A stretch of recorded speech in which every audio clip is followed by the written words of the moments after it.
Og sidste afsnit er vores serie om store nordiske sportsbegivenheder i fortiden. I dag skal det handle om vel en af de mest festlige dage i gaderne i Aalborg nogensinde, nemlig det AaB for første gang vandt det danske mesterskab i fodbold. Vi spoler tiden tilbage til 1995.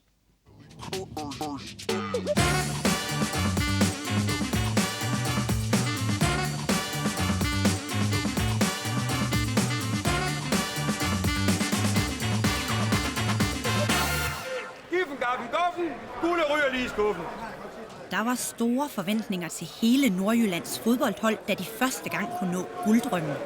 Både spillere og fans havde gennem de sidste år oplevet en kæmpe rutsjetur. Fra i år 1993 at have været ude og bede om penge til overlevelse, havde AaB i sæsonen 94-95 nærmest været uovervindelige. Danmarksmesterskabet blev forløsningen. Jeg havde tænkt sådan flere sætninger igennem, jeg vil sige, og da jeg så fik den i hånden og kiggede på den, sådan, ikke, og sagde, så kunne man bare ikke sige noget, så var det bare det her, yes! Ikke? Altså sådan et godt gammeldags vikingebrøl, ikke? Topscorer Erik Bo Andersen eller Røde Romario og anfører Ib Simonsen var to af nøglefigurerne i guldkampen 1995. Siden da er 2 mesterskaber kommet til, i 1999 og senest i 2008. Tilbage i 95 var 13.400 tilskuere mødt op på Aalborg Stadion. AaB skulle møde AGF. Vandt de var det danske mesterskab i hus. Allerede da vi havde taget det første trin hernede, ikke, hvor vores kendingsmelodi jo kom på derop, så var brølet her jo på hele stadion et kæmpe brøl. Ikke? Og allerede der var ligesom om der forsvandt hele det sug i maven. Det var jo på Fort Aalborg Stadion, så der var ikke nogen, der skulle komme og diktere, hvordan vi skulle spille på Aalborg Stadion. Og slet ikke AGF. Og det var vi jo godt klar over, så vi skulle jo bare ud og give den fuld gas. Og der blev givet fuld gas fra første fløjt. Der går faktisk ikke mere end 1,5 minut, før Erik Bo Andersen ser sit snit. Lige pludselig så havner bolden ned, og jeg ser, hvor den kommer hen, ikke? Og så kan jeg så stikke den lange port frem, og så på en eller anden finurlig måde, så skruer den ind i mål, ikke? Og AaB er foran med 1-0. AaB har scoret. Hele stadion kogte jo totalt over på det tidspunkt. 1 minut og 30 sekunder. Det var stort. AaB har trådt første trin i guldvalsen. Andet skridt i guldvalsen bliver taget 44 minutter inde i kampen. Jes Høgh.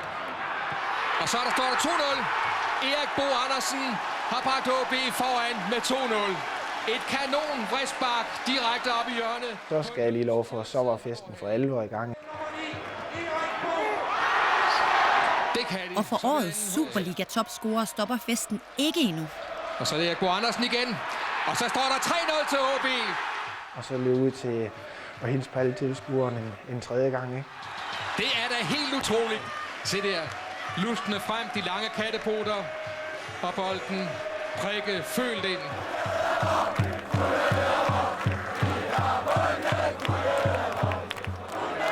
Jes Høgh. Og det er hvilket punktum for Superligaen 1994-95. Og der tror man jo næsten, at stadion det vælter. Kampen ender 4-0. Det er jo i ellevilde og egentlig løber rundt på hele stadion. Og man kigger sådan lidt rundt, og jamen det hele sejler jo i eufori. Og man lader sig fuldstændig rive med. Som anfører skal Ib Simonsen modtage pokalen. Det er jo en af de største øjeblikke i ens liv, ikke? Festlighederne bobler videre i omklædningsrummet. Så vidt jeg kan huske, så fik vi lige et enkelt glas champagne. Så alt det der, som der nu skal foregå i et omklædningsrum, det foregik også der. Gange 2. Så skal jeg ikke snakke mere om det. Men det er slet ikke slut med champagne og fest endnu. Gulddrengene bliver overrasket. De skal på tur rundt i Aalborg. Det er sådan, det er rigtigt, man kan sige.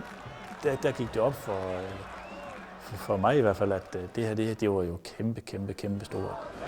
Fra at have været på fallittens rand stod AaB pludselig som Danmarks bedste. Det sidder så dybt i kroppen på en, fordi det er første gang, at man oplever noget så stort. Og det har vakt mange kuldegys at tænke på bagefter også.